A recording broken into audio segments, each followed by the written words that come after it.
Good afternoon, everyone. Thank you so much for joining us. It's so nice to see at least the names, since I can't see your smiling faces, of the people that I had as very good colleagues and friends when I was in house. As Susan said, for those of you who don't know me, my name is April Gough, and I'm an employee benefits, labor and employment and privacy partner with Perkins Coie in our Dallas office.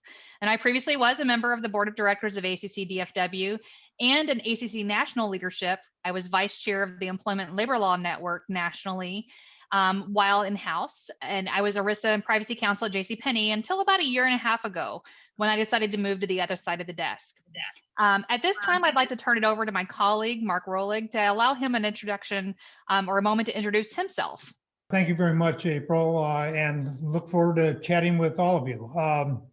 I guess as far as myself, I've wandered corporate America, I've wandered the country, and maybe I can't keep a job. So I've been general counsel of 4 Fortune 500 companies. First of all was general counsel of US West, the big phone company out in the western states. Then general counsel of Storage Tech, a data storage company up by Boulder, Colorado. And then general counsel and secretary of a company out in Hampton, New Hampshire, Fisher Scientific. Actually, at Fisher, I spent 17 years in the phone business. When we sold the company to Quest, I left. And likewise, we started to sell Storage Tech to Sun, and I left before that merger. But then I get over to Fisher Scientific and started in April 2005. In May of 2005, I'm signing an NDA to sell that company. So when I got the call from MassMutual, I took it. So I went to MassMutual as general counsel and secretary, but they gave me more than that day one. I had government relations, I had both state and federal side, I had compliance, I had internal audit, and really those were my initial functions there. But over time, I picked up almost all the administrative functions that included the buildings, the real estate, the helicopters, the jets, the cafeterias were all part of my team.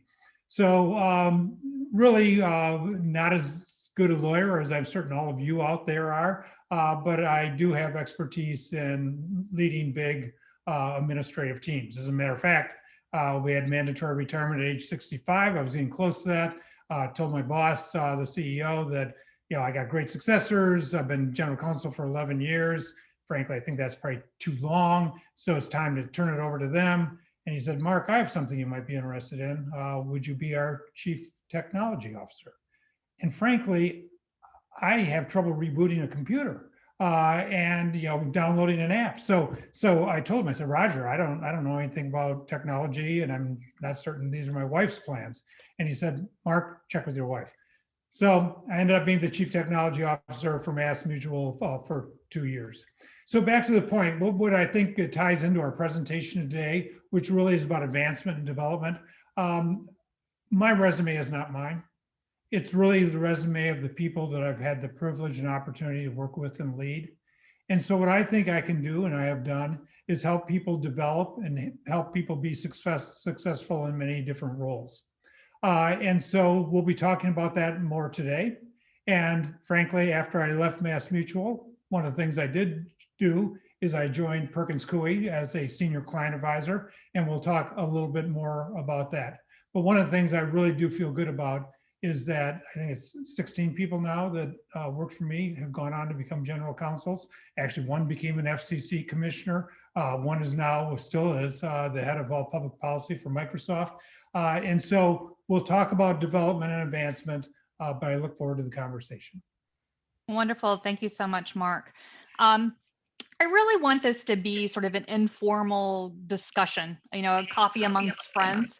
And this is something that I really am hopeful that we'll be able to just, answer questions as they come along. So please don't hesitate to reach out in the chat function if you'd like to ask a question, but we will save time at the end of the presentation to go through any questions that are available. I want to talk through just in a general sense about the type of topics we're going to cover. I will say to everyone that's attending, don't worry, there's no PowerPoint. There's no need to take copious notes. This is, again, just a coffee talk discussion amongst friends. is while informal, I do think that there's a lot of information that we can provide for you about the sort of coaching about these uncharted times that we're in. And while informal, I still think it will be helpful. So we're almost lapping the start of the pandemic. I know that personally, I'm not sure that I've actually gotten over last March, and we're almost at March again. So that's a little bit surreal to me, but it's certainly been a year of introspection. We're all changing the way we live, the way we work, and how we set goals. But we can't simply afford to let things fester. And that growth, especially personal and career growth, really needs to be perpetual. There needs to be some sort of concerted growth to make sure that that doesn't stall right now. So, we're going to talk about personal development, internal advancement, and things you can do within your own legal department, in your own company, external opportunities, well being, and work life harmony. I know that a lot of people allude to this, but it really is critically important. And again, we'll answer any questions you have along the way. So, Mark, you've given us a little bit of a feel for your journey and what key steps you took to advance your career. And it sounds like just being open to opportunity is a big part of it. So, could you continue to talk about a little bit more about your own personal development and what you did to enhance that? So as far as personal development and to enhance it, and again, you probably refer back to some of the articles I wrote for ACC. I think there are sort of attributes that make you successful. And that's whether you are in a different, individual contributor role, or whether you are a leader, or whether you're a member of a team. And I would say the 5 that jump out at me are: number 1, and we'll talk more about this, curiosity or continuous learning. It's interesting. People will ask me, Mark, you've been in technology, you've been in law. I've got a 18-year-old daughter. Should she go into medicine? Should she go into technology, law, whatever? And my view currently is the skill set of the future is not law, because frankly, that's flipping over so fast. It's not medicine, it's not technology, it's continuous learning. Because whatever we're doing is changing so dramatically and so fast. When I started practicing law, you can see I'm an older guy, you sort of thought you could have this career path where you'd go from associate, senior associate, junior partner, on to account partner, and you'd do it for the next 40, 50 years. Nobody's going to be doing anything for the next 40, 50 years. So I would say curiosity and continuous learning is one that really has served me well. The second is excellence. Everything you do, everything we do, you have to do with excellence. It's just got to be first class. I don't care if you're flipping burgers. I don't care if you are, I used to charge the cafeterias. If somebody spilled in the cafeteria, I'd clean the floor in the cafeteria.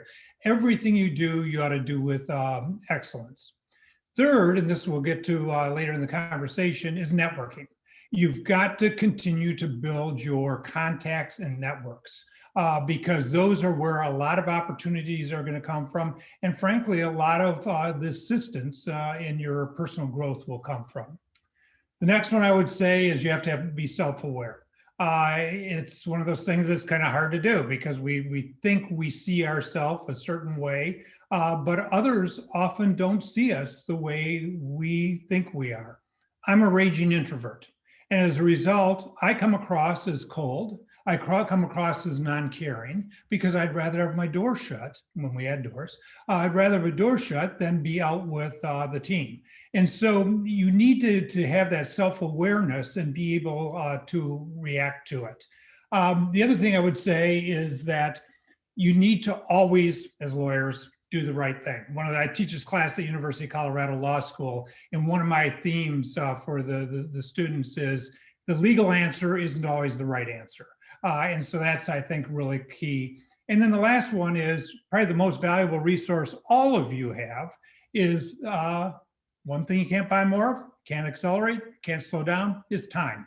And how are you spending your time as far as, and we'll be talking about well-being and sort of a work-life balance, but how are you spending your time it really reflects who you are as a person and what you value. So I would say those are the attributes that through my career I view as important and have served me well to give me opportunities.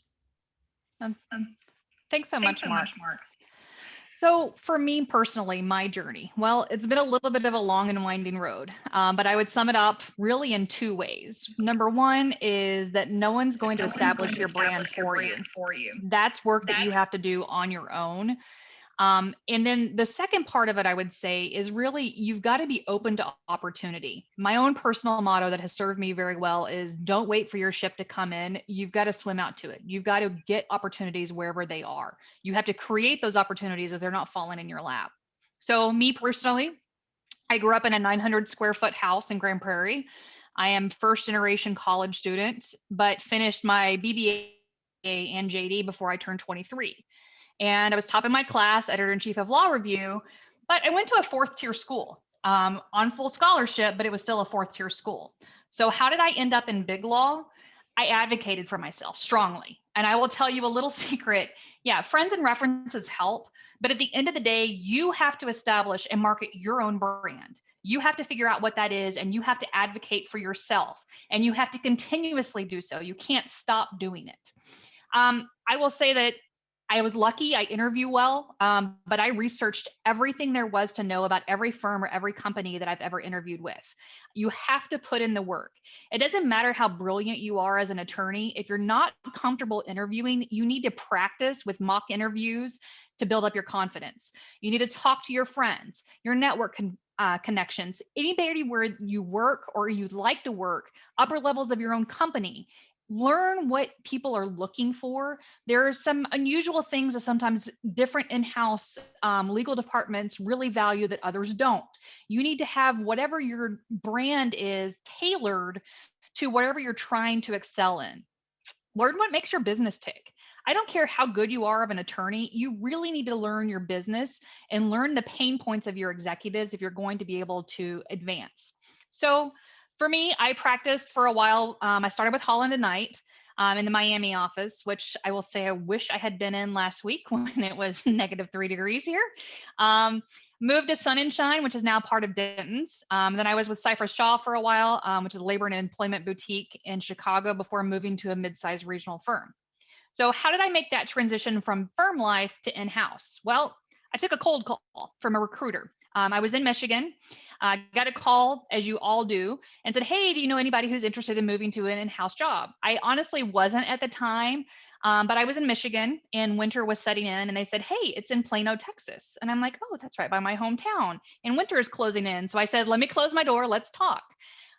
I will say that while you do have to create your own opportunity, there are times when opportunity literally falls in your lap.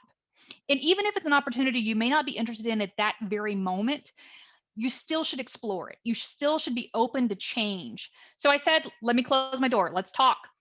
So I wasn't looking. I was happy where I was, but I said, I'm going to be here and I'm going to be open to opportunity. Um, and I will say that being courteous to headhunters is a tip that I will give everyone. You never know when you might need one or one to think of you.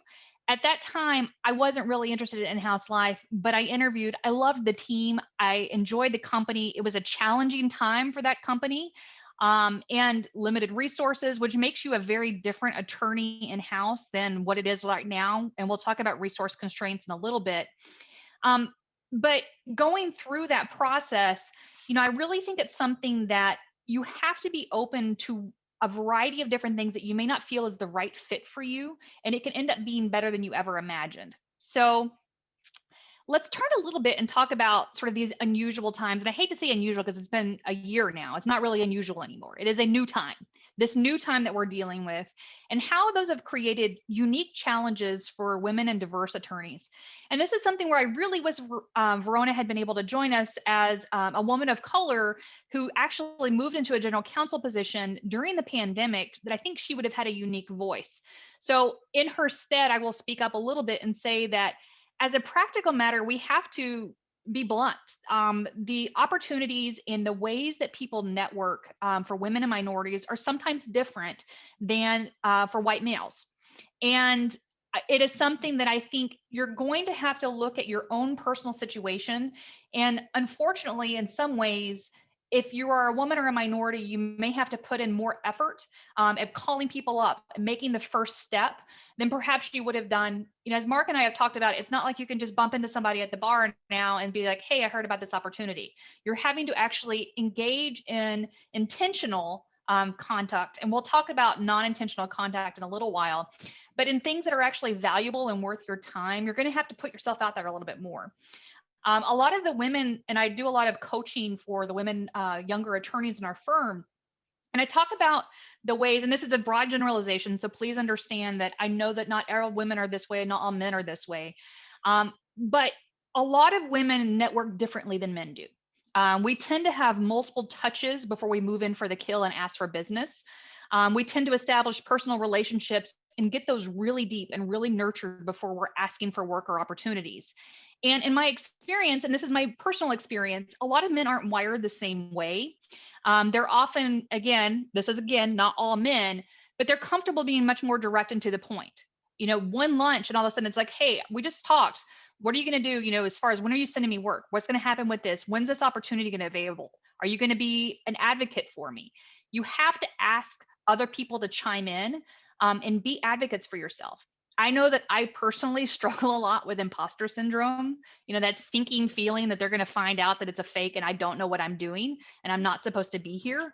But it's not true. I think so many of us all work through that sort of dynamic feeling of maybe we're not the right person for the job.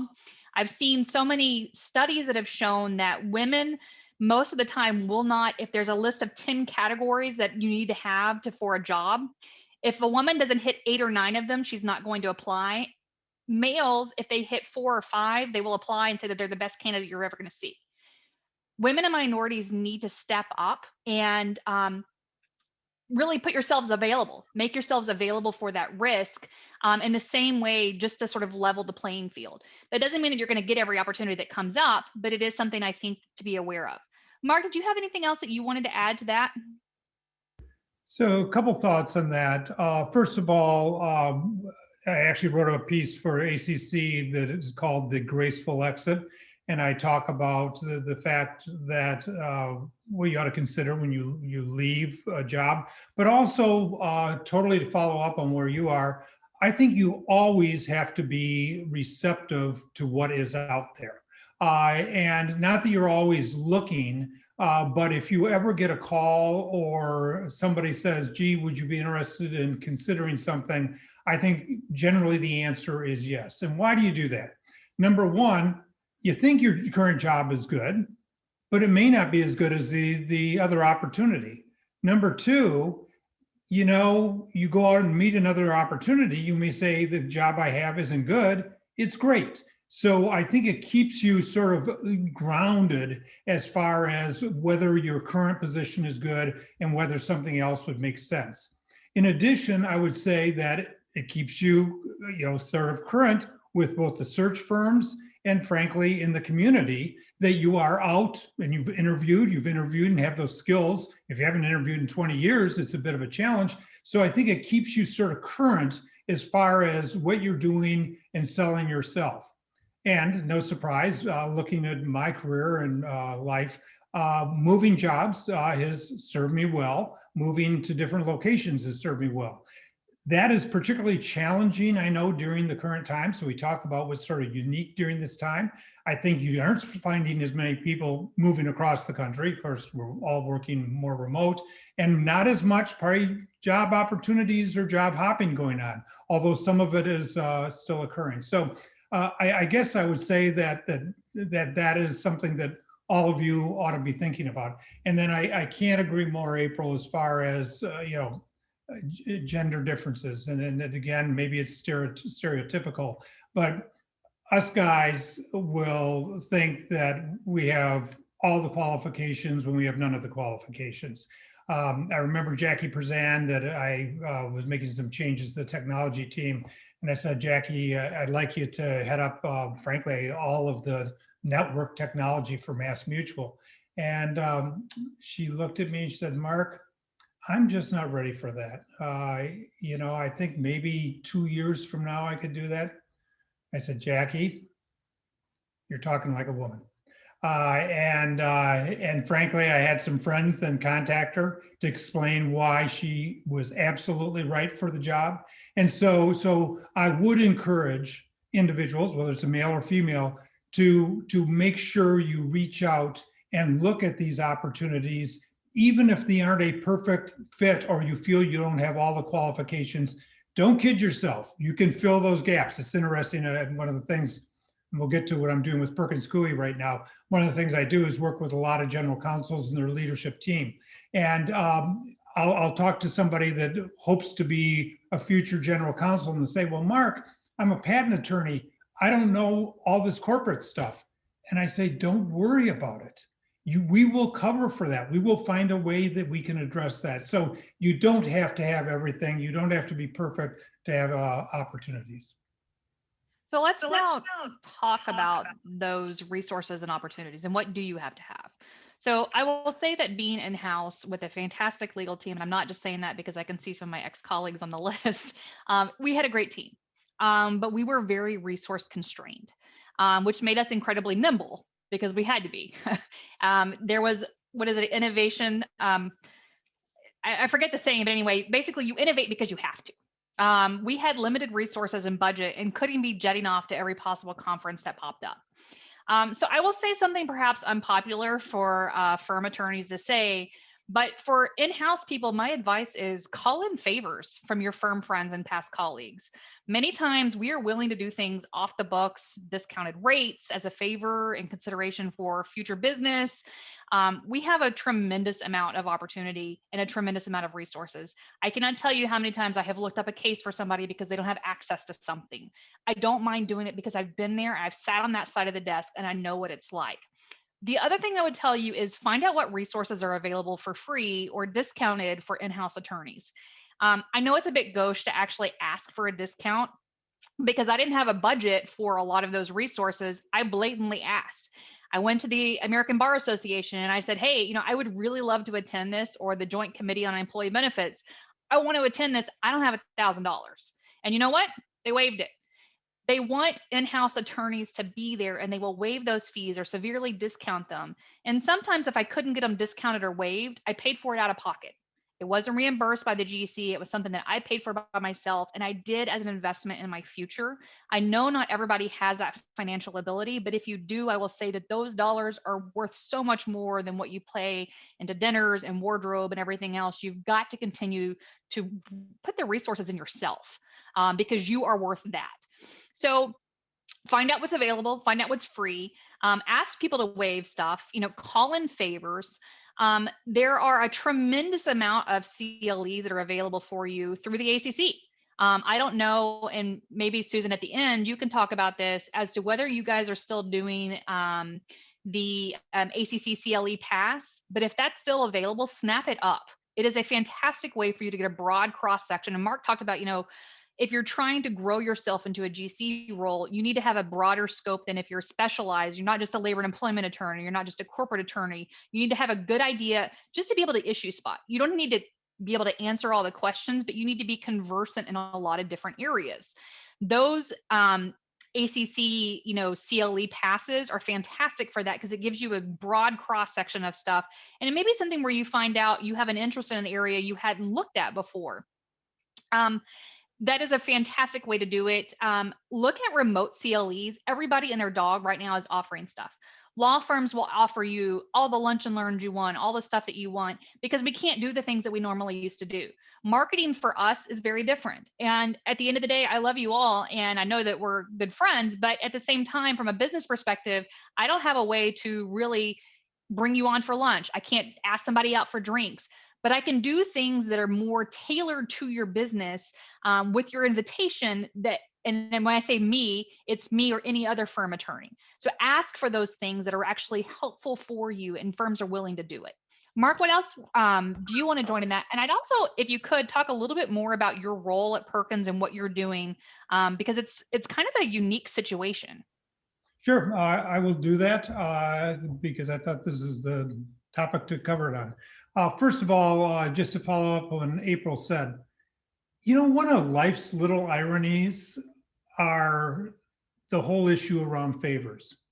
When you think about it, when somebody asks any of you for a favor and you help them out, who really feels good? It's the person that actually helped the other individual. It's probably you when you've helped somebody, when you've mentored somebody and you've helped them get something done or helped them be successful one way or another. So it's really one of life's little ironies that you ought to be asking for favors because you are making the person that gives the favor feel better. If you don't ask for help or don't ask for a favor, you're actually robbing me or you're robbing April of an opportunity to feel good. So you really ought to look at it that way. And back to what she said, as far as ask for favors from your law firms, when I was at Fisher Scientific, I am not an SEC attorney. But I was expected to know what 8Ks to file, the 10K, when we had to make certain disclosures. I would create a list of questions. And once a month, I was in New York City with outside counsel there, Ralph Arditi, and I would go through my questions. He was very happy to help me and we enjoyed it and we worked together. And so again, asking him for assistance was really valuable. And remember that law firms have perspectives that we didn't have or don't have when we're in-house. We have one client when we're in-house. They've got not 10, but across the firm, they may have 100 clients. So they see things that we don't see. In addition, they have deep areas of expertise that we don't necessarily want to have. We don't want to have a litigator in Boise, but the law firms have that. So you can draw upon that expertise. And I totally agree with April that a lot of these things that firms will give to assist you, you don't necessarily have to pay for, and you can be really clear up front. So what am I doing with Perkins? When I left Mass Mutual, I stepped back and said, what, if anything, do I want to do next? And I thought it through, and what I really enjoy doing is, to a certain degree, what I'm doing today is helping individuals and teams be successful. And so what I did is I talked to a couple firms. I ended up with Perkins with a view that what I would do is be available to their clients or potential clients free of charge to assist them think about some of their issues about in-house legal practice. So I'm not necessarily going to handle a piece of litigation. I started out as a litigator. I'm not going to handle an antitrust lawsuit. I'm not going to handle an employment matter like April does. But if you have questions about how to build a diversity and inclusion program, if you have questions on how to do a client satisfaction survey, if you have questions about how to measure the D&I of the firms you work with, if you have questions about how to create a strategic long-range plan, if you have questions about how to set objectives for your team, all these sort of things I can help you with free of charge. Now, why would Perkins do this? Perkins would do it, I would say, because it makes the relationship a little more sticky. If you get marked free as part of the relationship, that's a good thing. And no surprise, if you ask for an employment attorney in Dallas, I probably have the name of somebody. And so that's why Perkins would do it. Why would all of you do it? What's the downside? You can always pick up a phone, call Mark. It's free. And then why would I do it? Back to it's what I enjoy doing. It's kind of interesting to digress a second on this one. I was at a women's leadership conference in Springfield, Massachusetts, put on by Bay Path College. And there was a woman there speaking, Jen Lin, who was one of the founders of Zappos. And I think a lot of you know that there's now an Amazon company, but Zappos claims they don't sell shoes, but they sell happiness. And Jen's talking about what makes you happy. And it turns out it isn't title, it isn't money, it isn't the cars, it is. And I'm in the audience thinking, I've never thought about what really makes me happy. And so I spent time actually thinking about it. And what makes me happy is adding significant positive value to those that have put their love, spouse, family, or trust, people that I have mentored or sponsored, or people that frankly are shareholders, policyholders in me. So people that adding value to people that love or put their trust in me is what I enjoy doing. So I enjoy doing what I'm doing now, and I'm doing it, by the way, fixed fee with Perkins. I don't get paid by the hour. I don't bill hours, and it's frankly, I'm so fortunate. I don't need much of a fixed fee. I do this because it's fun. No, thanks so much, Mark. So, look, I love my firm. I joined it because we have phenomenal clients. I knew our attorneys did really great work and really partnered with our clients in a unique way.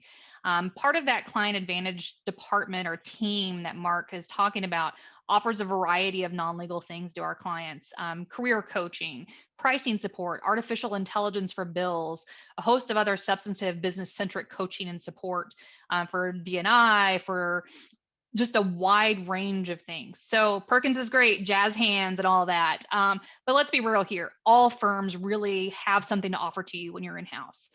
Bills are high enough. That's great. What is your firm that you're working with actually doing to help support you and your team, though? And that's something that you may want to think about through this pandemic is, what are they doing to learn and honestly to earn your business? And it's not just earning to get their foot in the door, but to continually get that, reinforcement of the relationship. What are they doing to actually earn that business? What are they doing to take that stress and worry off your plate and make you look good for your boss and open opportunities for you? And if they're not, I would challenge each of you to say, why are you sending business to them? There are competent attorneys at any firm. You need someone who needs to be a partner with you. So let's talk about partnership internally within the legal department. A lot of times right now, there are so many people, at least when the pandemic was starting, was like, okay, we're going to put everything on hold. Stupidly, I thought, okay, in 2 weeks, we're going to be back in the office because we transitioned within 3 days to fully remote. I'm like, by the end of the month, it's not going to be a big deal. I'm going to be back in the office. Well, that didn't happen. It's now, we're going to be out of the office for us until the end of June, potentially later. I know some of you aren't going back at all. So time's changing. And times are changing in the sense that now we can't pause anymore. A lot of businesses may have tapped the brakes, but now we have got to deal with what we have. So, how do we push forward for advancement or a title and comp change? And how do you address that, Mark? How would you have done that if someone under you had come to you when you were GC with those kind of a request in a time like this? So a couple thoughts. First of all, just to follow up on your comment about opportunities that folks see. The job I got at Mass Mutual was from Dennis Block, attorney at Cadwalader at the time. He picked up the phone and said that I'm working with Mass Mutual and they're looking for a new general counsel. And so don't underestimate the fact that your law firms see opportunities in-house quite often. And I'm working right now with several general counsels that are frankly looking to augment their team. I see this and I can pass this on to other folks. So during these difficult times, what do you do to sort of continue to move forward? One of the things that worries me as I coach some of these teams and general counsels is I don't think we want this time to be just a pause. This will be over in a year, this will be over in 2 years, and we will be back to normal or we'll start up again. For all of you that are in-house, that doesn't work out real well. You want to continue to advance, you want to get promoted, you want to have more opportunities, you want to see more external opportunities. So how do you step back and say, how do I make sure that that's going to happen? First of all, can't encourage you enough to have the direct conversation, whether it be with your general counsel or the leadership at the legal department on just that topic. And don't do it as a passing, at the end of a meeting, say, I want to talk to you a little bit about, how I can develop. I think you want to do it in a very structured way, which is what are going to be my opportunities here, both in the legal group, what are going to be my opportunities potentially here in the company, and then what are potentially the things that I can do that just make me better, and therefore, you don't have to say it, but more marketable. So at the end of the day, you want to have those conversations and talk about personal development and create a real plan around it. Have a specific written plan on the things that you're going to do. And this is one of the things I coach all the people that are working for me.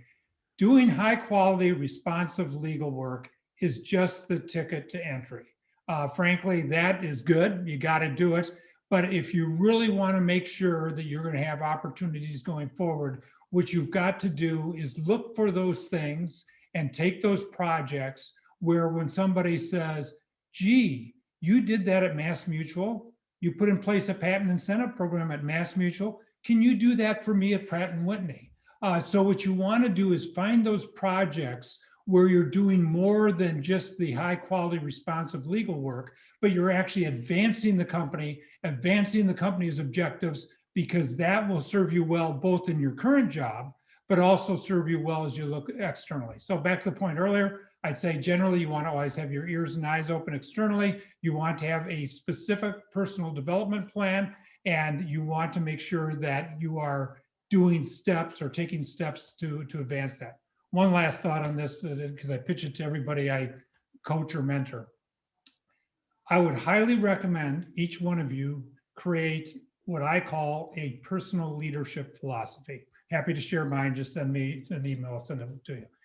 It has 4 categories. It's probably 2 pages long, bullet points. And so if you have 5 bullet points under each one, a total of maybe 20 bullet points. And it covers the following 4 categories. Number 1, what you believe. Number 2, what you expect. Number 3, what you will do. Number 4, what you will not tolerate. And why do I say you ought to spend the time developing this? Because it really tells who you are as a person. And when you do get that new opportunity, or when you are out selling yourself, you can be very clear on who you are as a person. And believe me, it'll serve you well. That's really important, Mark. Thank you. So for me, I think my advice here is going to be something that sounds like a broken record, but really you've got to step up and advocate for yourself. No one else is going to do that for you. You've got to step in and throw your hat in the ring and say, I deserve this. And it's not just I deserve it in sort of the way that, hey, this is my participation trophy. You need to be able to actually, and now we'll talk about work-life balance in a little bit. As you can see, my kids just walked in. Mama's on a call right now. Yes. So this is a part of what we do now, right? When we're all working from home. So you have to be a prolific planner, a list maker, a goal setter. I wasn't always. I'm not really good at that. Now, do I always get it done? No, but I make myself accountable for that, and I try to push others to hold my feet to the fire. So on my desk right now, there is my significant planner, my chaos coordinator planner, which is for the kids, and the list of things that I need to get done, but probably won't. But making lists make me feel like I've got my shit together. This is the stuff that you have to do. And that's really the kind of way that you need to approach your business. You've got to have the big long-term goals. And how are you going to get those? I'm not going to rehash SMART goals and everything like that. You know what those are. You know that you need to have time limits on it. But you really need to be able to hold yourself accountable to your goals. So all right, obviously I'm at home. I'm going to be at home for the significant future. Is there going to be a pressure to return to the office? Mark, why don't you talk quickly about that while I shut the door since the kids left it open? That is a very good question. As I work with different general counsels and actually leadership teams, my impression is, and it'll vary entity by entity, that the work remote is here to stay. The question is, how many days a week, or is it long-term? And I think it's here to stay for a couple of reasons. Number 1, I believe we know it now works. And number 2, I think the employees like it. And number 3, I think it allows us to get better teams because we are allowing that flexibility. So I do think it's here to stay. What I really find interesting in this whole process is, because you're all in-house, probably if we thought about remote working before, what we would have done is put together a cross-functional task force. We probably would have sent out a survey. After that, we might have held some focus groups. Then we might have tried it in one particular business unit. And then maybe 2 years later, we would be spinning it out to a part of the enterprise. What's unbelievable, in 2 days to 2 weeks, we all went remote, and it's working. And so I do believe it's here to stay. The question will be, and I asked this of some of the teams I work with, 3 questions. Are you working more hours? Almost uniformly, I hear yes. Number 2, are you more productive? Actually, uniformly, almost I'm hearing yes. Now, they're doing some things they maybe didn't do in the past, but are they more productive? The third one that's getting kind of interesting is, are you getting as good a results? hard to measure, but I do believe that the personal interaction and personal connection with folks probably does drive innovation, creativity, and maybe drives better results. We're trying our best with Zoom, but at the end of the day, I think that there is something there. So where do I think this is going? I think it's very logical that you're going to see 2 days a week in the office or some sort of on-site, and 3 days a week you can be where I'm in Vail or wherever you want to be the rest of the time. So I think that's probably the way this is going to shake out over time, but it'll be really interesting to see. And then the question then becomes, if you are total remote, which I talked to some general counsels that are hiring people total remote, the question is, why are you really different than Axiom then? And that's going to be one that I think all of you in-house are going to be starting to think about, which is, do I really, if this person truly is operating out of Anchorage, do I really need them as an employee? Or am I better off to pick up the phone and call Axiom because I need somebody for the next 2 weeks, 2 months, 2 years, and then I don't need a full-time employee. So the Uberization of in-house practice, I think, will continue. I have to say that I would agree with that, Mark. I think that I'm seeing it with a lot, and also more dynamicism in the sense of, like, I have a lot of clients that will reach out and say, hey, I'm looking at someone. Previously it would have been, I need somebody who's in San Francisco. Now they don't care where you're at. They're open to the in-house counsel to be anywhere throughout the country. So let's talk about branding yourself through virtual mediums and how you continue to develop and maintain that network now that we are so much remote. And this is one thing is about, it's not enough to just systematically create a network. You've got to also nurture that network, and you've got to have those frequent connections to keep it fresh and don't let it go stale. So if you're comfortable with individuals reaching out to network with you, tell them. I will say that, and partially it's for me because I got a budget, and I'd love to spend it, and I haven't spent it in a long time because I'm not going to lunch anymore. I was going to lunch when I first started in the firm every single day. I was going out for drinks probably 3 or 4 nights a week. Now I don't have that. There are a lot of people that are hungry for social interaction. Susan and I were laughing before the panel started about how long it's been since I've seen somebody that isn't in my immediate family. And I really miss that.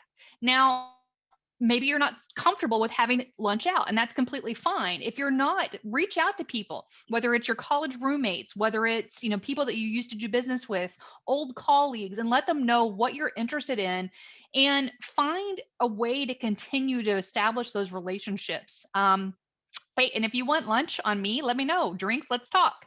I have an ability, to open up other resources to you. And I will say that it's not just because I want to help you out with firm business.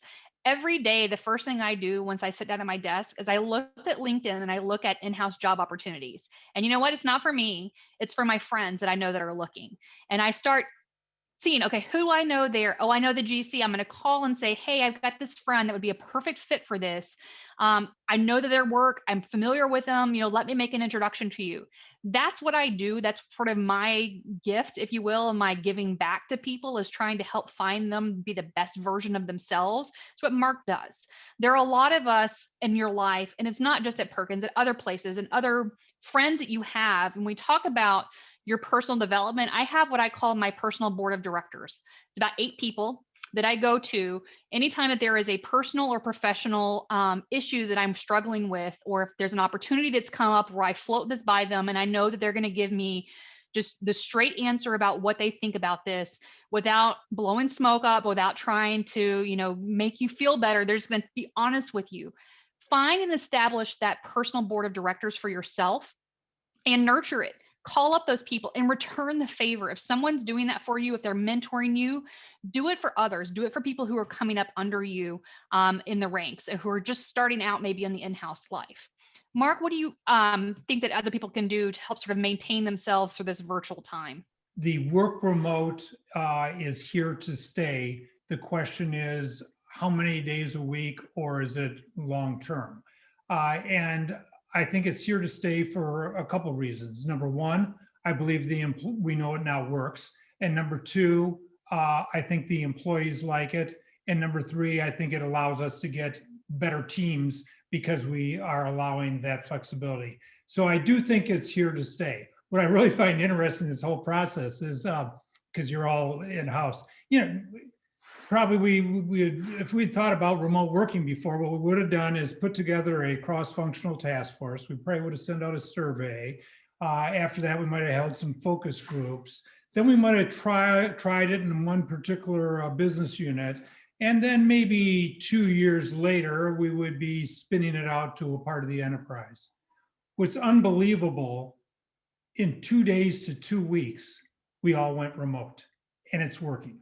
And so I do believe it's here to stay. The question will be, and I asked this of some of the teams I work with, 3 questions. Are you working more hours? Almost uniformly, I hear yes.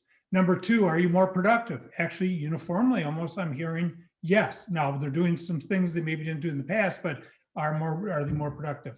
The third one that's getting kind of interesting is, are you getting as good of results? Hard to measure, but I do believe that the personal interaction and personal connection with folks probably does drive innovation, creativity, and maybe drives better results. We're trying our best with Zoom, but at the end of the day, I think that there is something there. So where do I think this is going? I think it's very logical that you're going to see 2 days a week in the office or some sort of on-site, and 3 days a week you can be where I'm in Vail or wherever you want to be the rest of the time. So I think that's probably the way this is going to shake out over time, but it'll be really interesting to see. And then the question then becomes, if you are total remote, which I talked to some general counsels that are hiring people total remote, the question is, why are you really different than Axiom then? And that's going to be one that I think all of you in-house are going to be starting to think about, which is, do I really, if this person truly is operating out of Anchorage, do I really need them as an employee, or am I better off to pick up the phone and call Axiom because I need somebody for the next 2 weeks, 2 months, 2 years, and then I don't need a full-time employee. So the Uberization of in-house practice, I think, will continue. I have to say that I would agree with that, Mark. I think that I'm seeing it with a lot, and also more dynamicism in the sense of, like, I have a lot of clients that will reach out and say, hey, I'm looking at someone. Previously it would have been, I need somebody who's in San Francisco. Now they don't care where you're at. They're open to the in-house counsel to be anywhere throughout the country. So let's talk about branding yourself through virtual mediums and how you continue to develop and maintain that network now that we are so much remote. And this is one thing is about, it's not enough to just systematically create a network. You've got to also nurture that network, and you've got to have those frequent connections to keep it fresh and don't let it go stale. So if you're comfortable with individuals reaching out to network with you, tell them. I will say that, and partially it's for me because I got a budget, and I'd love to spend it, and I haven't spent it in a long time because I'm not going to lunch anymore. I was going to lunch when I first started in the firm every single day. I was going out for drinks probably 3 or 4 nights a week. Now I don't have that. There are a lot of people that are hungry for social interaction. Susan and I were laughing before the panel started about how long it's been since I've seen somebody that isn't in my immediate family. And I really miss that. Now, maybe you're not comfortable with having lunch out, and that's completely fine. If you're not, reach out to people, whether it's your college roommates, whether it's, people that you used to do business with, old colleagues, and let them know what you're interested in, and find a way to continue to establish those relationships. Hey, and if you want lunch on me, let me know. Drinks, let's talk. I have an ability, to open up other resources to you. And I will say that it's not just because I want to help you out with firm business. Every day, the first thing I do once I sit down at my desk is I look at LinkedIn and I look at in-house job opportunities. And you know what? It's not for me. It's for my friends that I know that are looking. And I start seeing, okay, who do I know there? Oh, I know the GC. I'm going to call and say, hey, I've got this friend that would be a perfect fit for this. I know that their work, I'm familiar with them, let me make an introduction to you. That's what I do. That's sort of my gift, if you will, and my giving back to people is trying to help find them be the best version of themselves. It's what Mark does. There are a lot of us in your life, and it's not just at Perkins, at other places and other friends that you have. And we talk about your personal development. I have what I call my personal board of directors. It's about 8 people that I go to anytime that there is a personal or professional issue that I'm struggling with, or if there's an opportunity that's come up where I float this by them and I know that they're going to give me just the straight answer about what they think about this without blowing smoke up, without trying to, make you feel better. They're just going to be honest with you. Find and establish that personal board of directors for yourself and nurture it. Call up those people and return the favor. If someone's doing that for you, if they're mentoring you, do it for others. Do it for people who are coming up under you in the ranks and who are just starting out maybe in the in-house life. Mark, what do you think that other people can do to help sort of maintain themselves through this virtual time? Yeah, I think you've hit some very good points. First of all, you want to find ways to connect, and you probably want to do it systematically. So you probably want to create a list of the folks you've connected with and want to connect with, and then actually keep records to indicate that you're doing it. And one of the things that this is frankly true for anyone you work with. There's 4 things I would argue you want to know about anyone you connect with, whether it be your boss, whether it be a peer, whether it be a subordinate. Number 1, what are their short-term objectives? What do they want short-term? Number 2, long-term. Do they want to be a general counsel? Do they want to be a CFO? Do they want to be a house husband? What are their long-term goals? Number 3, what are their interests? What do they like to do with their free time? Number 4, which is kind of interesting, what are their values? What do they really value? With those 4 things in mind, as you connect with folks, you know how to connect with them. You can, if you know what their interests are, they like hockey, you can talk to them about hockey. If you know that they like to travel, you can talk about travel. So I would say connect is really critical. The other thing you can do is get out and, whether it be LinkedIn or whether you create your own web page, you can get out that way. I'm a huge believer in writing. You ought to be thinking about writing articles for ACC. If you look at my list of publications, I've written a ton for ACC. I've written a few law review articles, but you want to be out there as a thought leader. So back to the point, you are more than just doing high quality legal responsive work. And the other one I would say is that don't hesitate to reach out to people that you don't even know. I saw the other day, maybe it was a LinkedIn post that Bradley Gayton, the new general counsel, or been general counsel for a while at Coie, is really working, I think, pretty aggressively in the diversity space with law firms. I don't know Bradley, but I sent him an email and he sent me one back. And so don't hesitate, back to my point earlier, don't hesitate to reach out to folks that you may not even know that they're very likely to communicate back to you. And then back to April's point, and I actually suggest this to individuals, having your own sort of personal board of directors is really a valuable thing to do.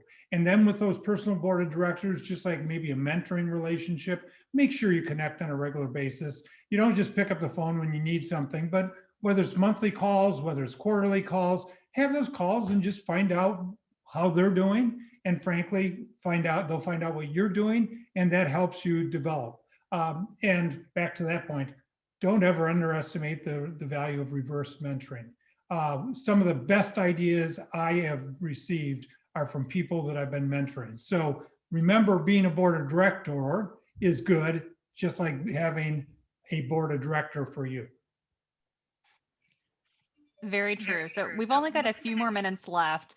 I want to touch quickly on work-life harmony. And I could not have scripted this better if I could when my 6-year-old just walked in. Of course, on my desk, on my drawer, my door, I have a big Post-it that says, "Mommy is presenting, please don't come in." But he can't read presenting. He doesn't know what that word is. So that didn't mean anything to him. How do you do this when you're working from home? How do you do this when you're remote and you're working a tremendously greater number of hours? Most of my clients are West Coast based. So my day now is largely shifted to West Coast hours, which was not the case when I was in the office. So when we go back, assuming to the office at some point, even if it's a transitional period where we're back for a few days a week, Mark, how do you think those expectations to be in the office are going to change? Or is this going to be a permanent fixture now with us being partially at home? I guess what I would say is back to the point earlier, I think it is going to be to a certain degree a ongoing fixture. It's interesting, one of the teams I work with, because I used to work with the guy that's now the chief financial officer at Moody's, And so I'm working with the finance team at Moody's, helping them think about how they can continue to improve as a team. And so we spend time. One of the issues as I talk to them is the work-life harmony or work-life balance for the finance team there. It's interesting, back to the point, my 3 points about the new world. They are all working harder, more hours. And by that, the mush between work and life now for some people is 3 feet. It's the distance from your bed to your desk that's there it next is. to your bed. Right And there. so, It's the guest room, but yeah, it's right here. and so it's become very mushed. And unfortunately for all of you, because it's become mushed, oh, since you're at home, why don't we do this call at 8 o'clock tonight? Well, wait a second. In the old days, I was at home then. Or likewise, oh, good news is you don't have to commute now. So we can do this call at 7 o'clock because you were normally in the office by 8, so we can do 7 o'clock. So I do think that what's going to happen is that we're going to have to find a way to draw our boundaries. And a lot of this we own. We've probably got to establish that during this lunch hour, whatever, I want to be with my children, or during this time, I want to pick the children up from school, or maybe during this time, I want to have dinner, or frankly, at this time, I want to be off the clock. You can send me an email, but if you really need me right away, you got to call me because I'm not going to look at that email till the next morning. So I think part of this is we're going to have to readjust our work styles and make it clear what the work styles are. The other is, and I can't encourage this enough, whether it be with your teams or with your boss, you need to discuss this. The fact that you are discussing that you all have different challenges is absolutely critical. And people right now have so many different challenges. Some people may have an issue with being a single mom, having to deal with a child at home that isn't able to go to school. That is a huge challenge. Other people may be dealing with a parent, a grandparent that's got a sickness that isn't good. And so I think we right now during this time, I would say, put that empathy flag way up, listen to other people, make it clear that you care about them as individuals. And by the way, this is one where I'd say us white guys, in particular us guys, aren't as good at, and I can't encourage you enough to make sure that you listen and make it clear that you care about individuals. I think this is a skill that women, if you read some of my stuff, I do say when the 21st century is over, it'll be the century of the woman. But this is a skill set that women, whether it's nature or nurture, tend to have better than us guys. And I think it will serve them well, in particular during this time, because they will listen and they will care about the difficulties a lot of us are having. I just want to again thank everybody for joining. I know that your time is limited. I know being in-house, how many resource constraints you have. I hope you found today to be helpful, but also know that it's not over. This is a continuing journey for you. Reach out to people, reach out to Mark or me or other people that you trust that you're looking for as you navigate this. It is something we are happy to help you with any stage along the journey. And really kudos to each of you. You're doing a tremendous amount of work in a very difficult circumstance. And every single day, you're making yourself better. Susan, I'm going to turn it back over to you. I think that all of you, she has shared our contact information. I am serious when I say do not hesitate to reach out. I am happy to chat with you guys and appreciate the ability just to be with you again. I can't tell you, for those of you that I knew in-house, how much I miss you guys. It's a little bit different on this side. So let me take you to lunch. Let's have a drink and do something and catch up. I want to hear how things are going. Thanks so much.